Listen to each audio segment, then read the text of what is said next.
Hey, what's up? Dave with Brazos Valley Strength. And today we're going to be talking about the cue chest up on squats, and maybe a few other cues that kind of go along with that cue.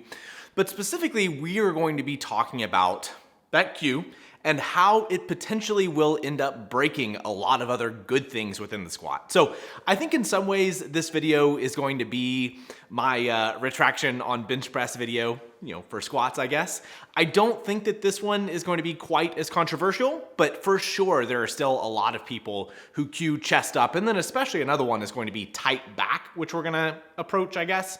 But really I think that they're the same thing. And primarily the main reason why I don't think that people should be cueing either one of these, but specifically chest up, is going to be how it affects people's brace and just the consequences from losing that neutral trunk position and what it's going to do affecting the squat. And I guess even along with that, what kind of value that we get from fighting to be as upright as possible at the cost of other things kind of down the chain. And again, specifically neutrality within the trunk and our ability to brace against our belt. So if you have not watched my how to low bar squat video, or you just are kind of unfamiliar with bracing and the neutral trunk position and how the rib cage kind of should orient towards the pelvis, please watch the very beginning of my how to low bar squat video. So that is really going to dive into bracing mechanics and what we're trying to accomplish and how we should be bracing. I'm not going to talk about that here, right? We're just going to be operating with the assumption that you do know how to maintain neutrality and what we're trying to accomplish there. So within this video, we're going to talk about how things will go poorly if we don't do that, but we need to operate with that assumption just to start off with. So I think the chest up cue, it really starts, high school weight rooms is I know for sure where I heard it. And I think a lot of people who come kind of from that background and never learn anything different hear chest up, because they feel themselves falling over. But I think in the very beginning, that chest up cue comes around because some of those coaches don't really have a good understanding of how to prevent that position in the first place, right? So having a better brace will help stabilize the trunk significantly more anyway, but most high school athletes are not learning how to do that. Most high school coaches probably don't know what they're talking about or really how to teach those things. And so the fall back, right, is like just the only way that people are able to hopefully accomplish a more upright position is just by cranking their chest up and fighting against the barbell, which is probably better than not, right? If we're not doing either one of those things, then things are probably going to be a disaster, but for sure there's just a better way. So to start off with, maybe to frame a lot of stuff within this video, is I do think people should be as upright as possible for people's frames and to maintain balance and just generally have good structure. But I talked about this a little bit in my flats versus heels squat video, and that a lot of times the advantages of being as upright as possible are really not what people think that they are, right? And especially as we're moving into a low bar position, there's just going to have to be more hinge anyway. And that's kind of a trade-off. And I don't even think that it's a trade-off necessarily, but it's a product of being in that low bar position, that we are going to have our hips back slightly more anyway. And that's okay, right? Because we're improving our leverages and improving our ability to produce and maintain forces other places.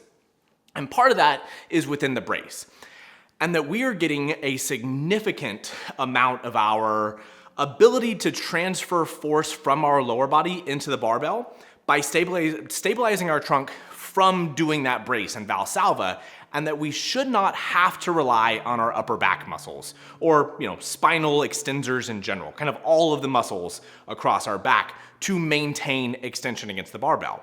But like I said, we are trying to be relatively upright. And I think we can kind of demonstrate some of the, logical fallacies maybe within the chest up crowd while looking at the comparison between a neutral position and what it does to the hips and the chest up position.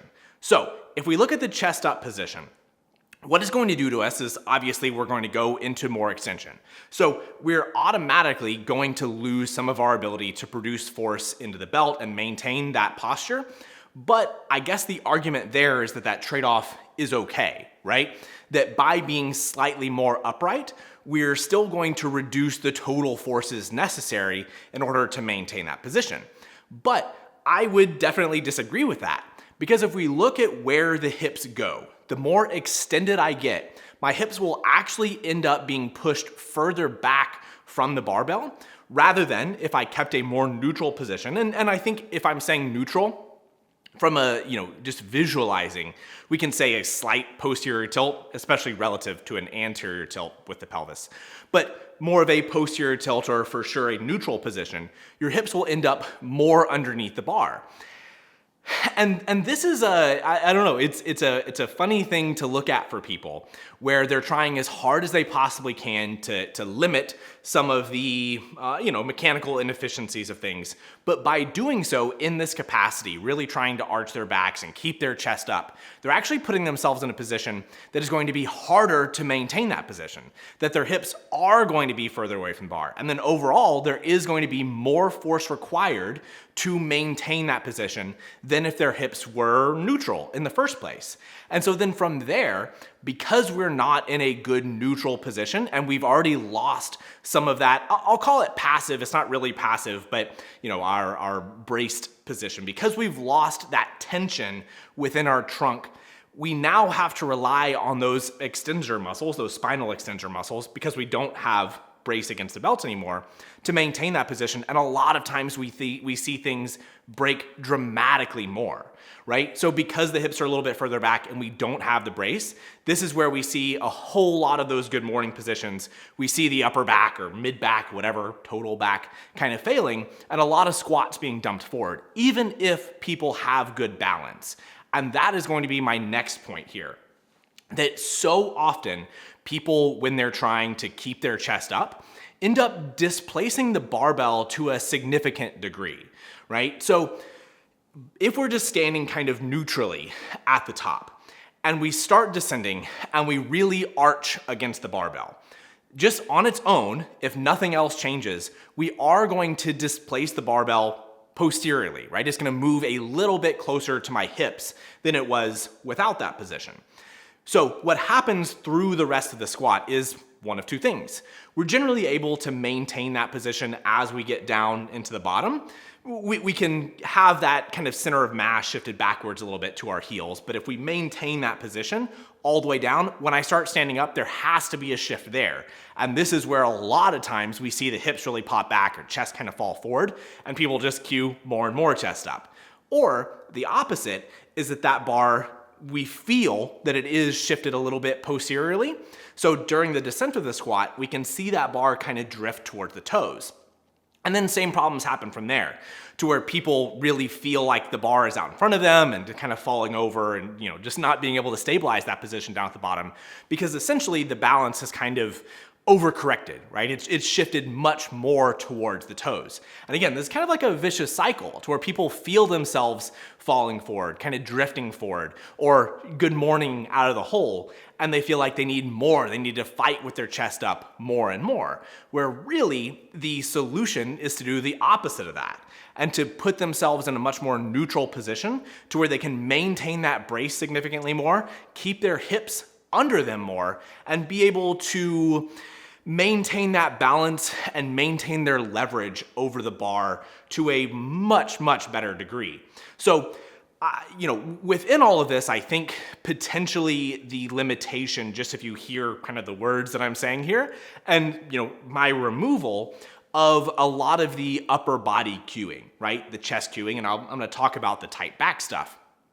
The issue, I think, right away, especially for people who are coming from a position to where they're really fighting for their upper body in the ways that I've talked about here, are that now they kind of lack a cue, right? They kind of lack effort. So let's say that they brace really well, right? They put themselves in a really perfect position. They've made this change.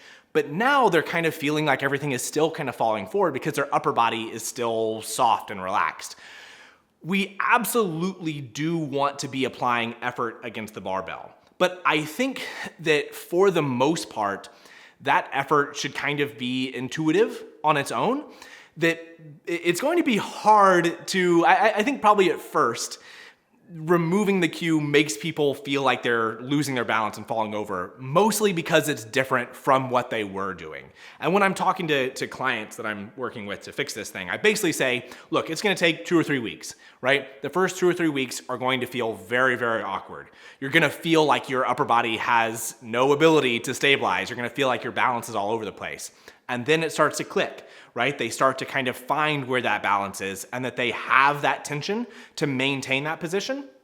And I think an underrated aspect or an underrated way that we can go about fixing a lot of these things is just with what we're doing with our eyes.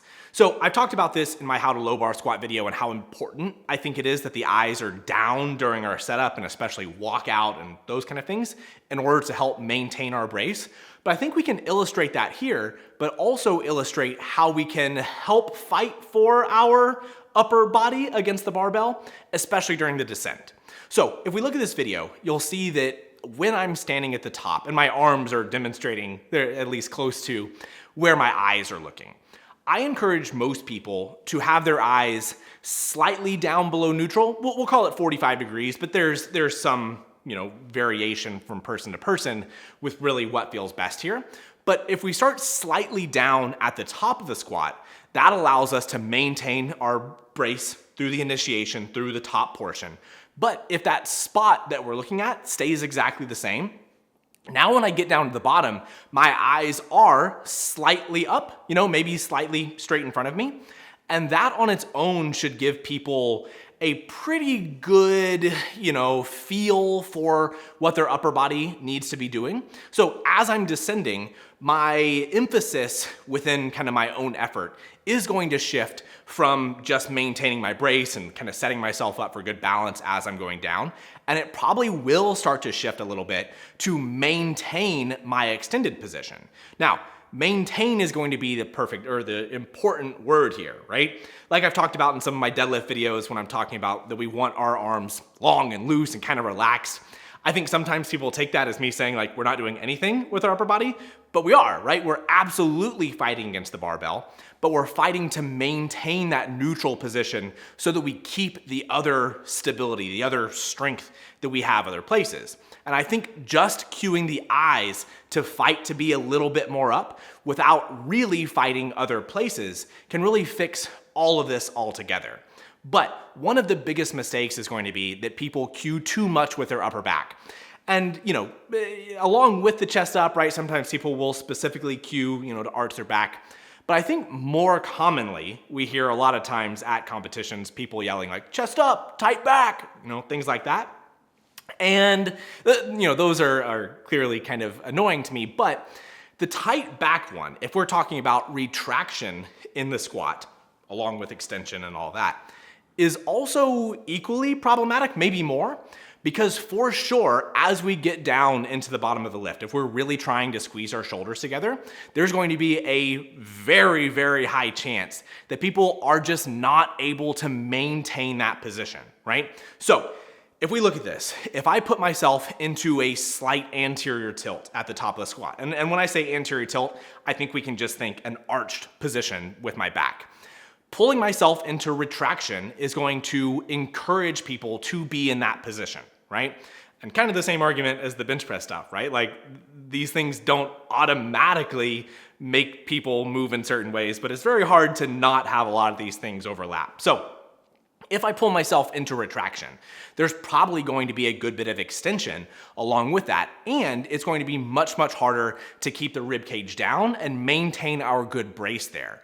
So as we descend, if we're really trying to keep our shoulders retracted, for pretty much everyone, we will see that position change. We'll see the shoulder blades kind of widen across the back. And a lot of times people will perceive some of these things as like butt wink or their errors, that their back position is changing. My argument here is that we're always going to be shifting towards that neutral position down at the bottom, and changes away from that are going to create all of these problems because of how they break, right? So if I can start in that more neutral position without my shoulder blades pinched, with them in, I usually tell people wide back. that I don't want to feel pinched and squeezed, that I want to feel braced and compressed. And then I can maintain that position rather than having things kind of fall apart down at the bottom. And almost always things will end up drifting forward because of that. So if you're somebody who's squatting right now and you're consistently feeling like your stuff is falling forward, maybe you're wearing heels because you're thinking you need to be more upright. You're continuing to have these errors of drifting forward, falling over, hips coming up in the squat, and you're cueing chest up, tight back. I think there's a very good chance that removing those cues, finding a better brace, encouraging yourself to work on your balance a whole lot more, those things will probably add up to a much, much better opportunity and much more stability through your whole squat, and probably a more upright and consistent position coming out of the hole than either one of those cues ever would. So I just posted an Instagram story like literally right before I sat down and started filming this, asking how many people use the chest up and the tight back cues. I'm envisioning right now, I'm gonna put the numbers up whenever I edit this. I'm envisioning that chest up is not quite as popular as tight back. I think that the chest up one has kind of, lost some popularity a little bit, but they're sort of the same cue to me. I definitely still hear them being shouted a lot. So anyway, we'll see, I guess, with my Instagram polls how relevant this video is. But either way, it's still something that certainly, as far as newer lifters go, is very, very common. So anyway, hopefully that helped you. If you did like this video, please give me a thumbs up. Obviously, it helps grow the channel. Subscribe if you haven't already. Over the next few weeks, I think I've posted a video just about every week this year, trying to grow the channel and all that. But I have a few things coming up. My brother is getting married, got a competition right after that. So there may be a little bit of a gap over the next few weeks, 3 to 4 weeks or so. But I still have a lot of content planned. So even if you're expecting weekly videos from me, hopefully I'll still be able to make it happen, but there might be some gaps. There's still a lot of stuff coming. So make sure you subscribe. But anyway, we'll see you next time.